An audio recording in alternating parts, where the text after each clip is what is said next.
तेरे मेरे सपने आज एक रंग है, वो जहाँ भी ले जाए हमें हम संग है।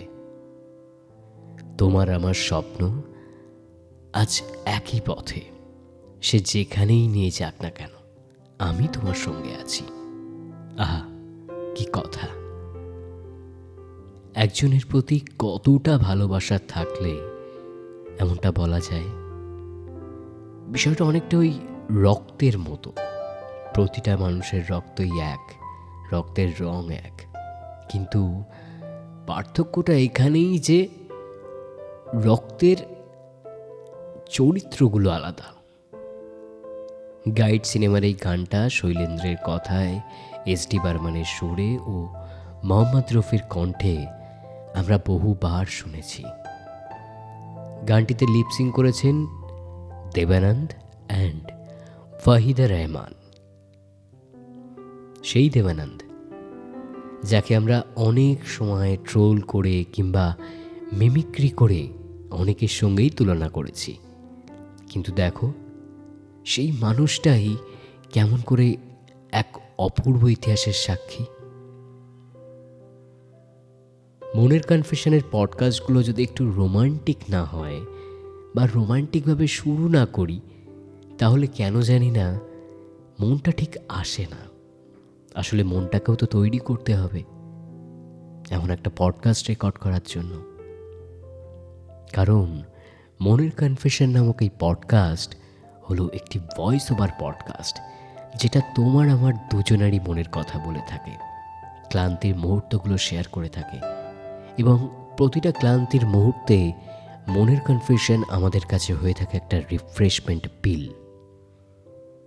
যারা যারা শুনছো তারা অবশ্যই সবাই কমেন্ট করো, তোমার মনের কনফেশন শেয়ার করো। আর যাতে এই শো অনেক বড় জায়গায় পৌঁছে যায়, অনেক মানুষের কাছে পৌঁছে যায়, তার জন্য অবশ্যই সোমনাথ পাল ইউটিউব চ্যানেলটিকে সাবস্ক্রাইব করতে ভুলো না। তো চলো আজকে সরাসরি ঢুকে যাই আজকের আমাদের এই মনের কনফেশন পডকাস্টের টপিকে। আজকের এই পডকাস্টের টপিক হলো মিউজিক থেরাপি। এই কথাটা যখনই শুনি আমরা জানি অনেক থেরাপি হয়, বডি ম্যাসেজ হয়, ব্রেন কুল থেরাপি হয়, অনেক থেরাপি হয়, কিন্তু music therapy, is it really works? এই প্রশ্নটাই আমাদের মনে সবার আগে আসে। মিউজিক থেরাপি কি কাজ করে নাকি? Yes, it works indeed. এটা সত্যিই কাজ করে। কেমনভাবে কাজ করে জানো? ধরো তোমার খুব রাগ হচ্ছে, কাউকে খুব কথা শোনাতে ইচ্ছে করছে, কিংবা ধরো আজ তোমার খুব মন খারাপ, কাউকে জড়িয়ে ধরে একটু কাঁদতে ইচ্ছে করছে কিন্তু পারছো না। কিংবা ধরো হঠাৎই তোমার খুব আনন্দ হচ্ছে, নাচতে ইচ্ছে করছে, কাউকে চিৎকার করে তোমার মনের আনন্দটা শেয়ার করতে ইচ্ছে করছে কিন্তু পারছো না। হয়তো তোমার পাশেই এখন তোমাকে শোনার মতো কেউ নেই। তখন তুমি গান শুনতে পারো। তুমি যেমন চাও তেমন গানই কিন্তু শুনতে পারো।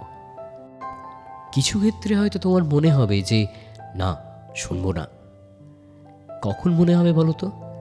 যখন তুমি প্রচণ্ড রেগে থাকবে, তখন তোমার গান শুনতে ইচ্ছে করবে না।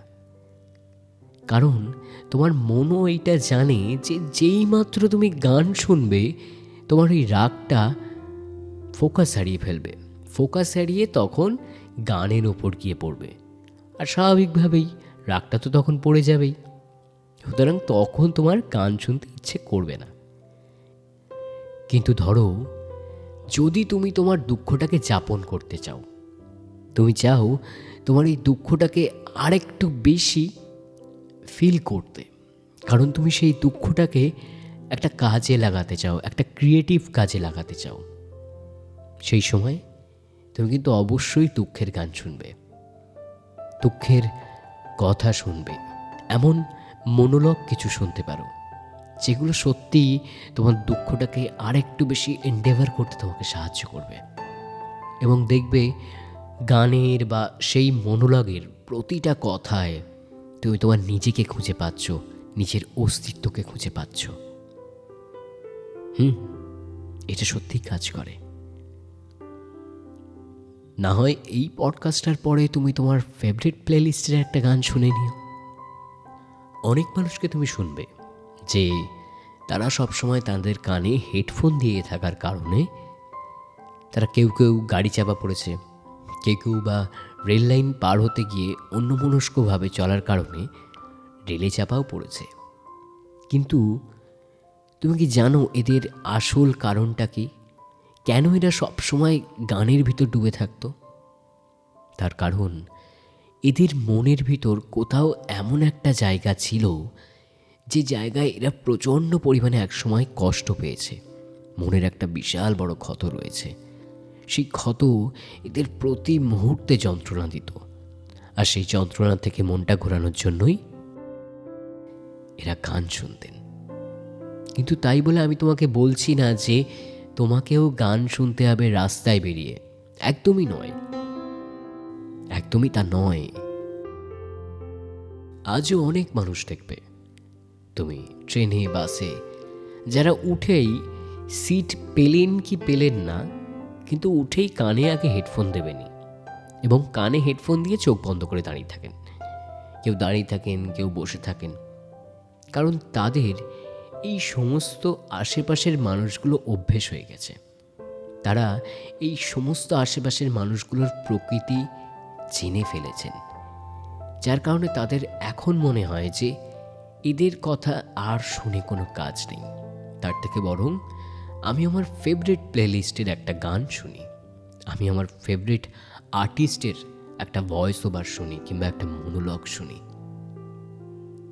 এরা আমাকে ধোঁকা দিতে পারে, এদের মধ্যে অনেকেই আমার বিশ্বাসঘাতকতার কারণ হতে পারে, মনের কষ্টের কারণ হতে পারে, কিন্তু যে আর্টিস্টকে আমি নিঃস্বার্থভাবে ভালোবাসি সে কিন্তু কখনোই আমাকে ঠকাবে না, তাই তারা গান শোনেন।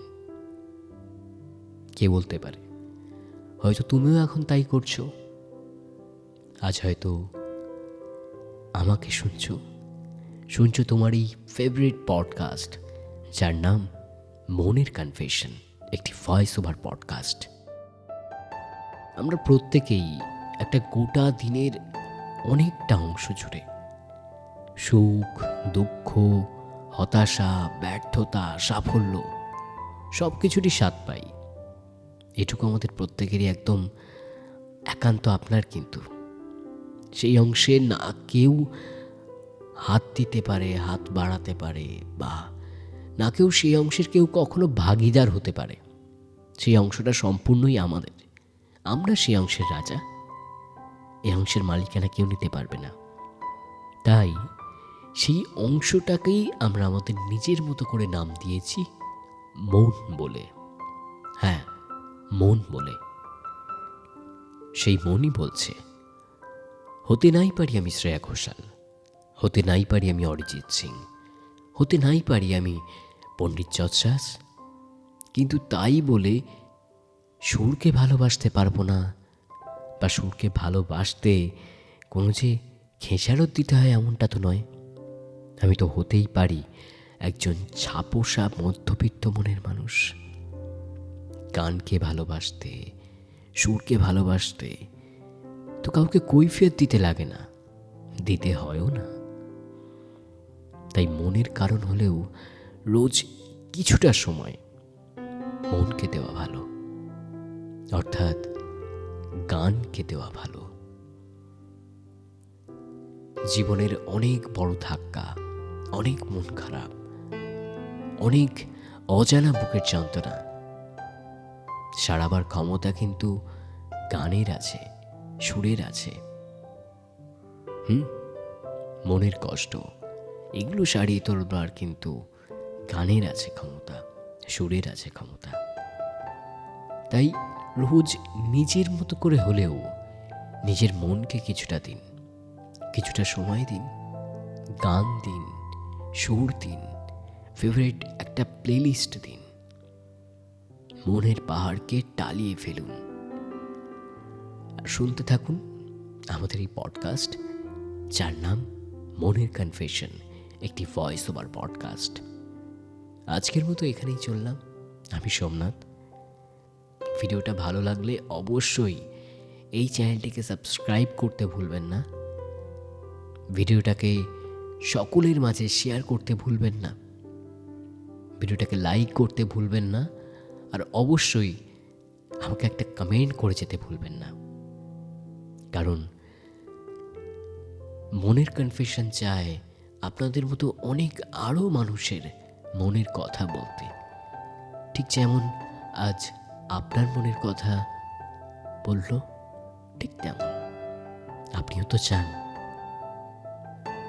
তাই না?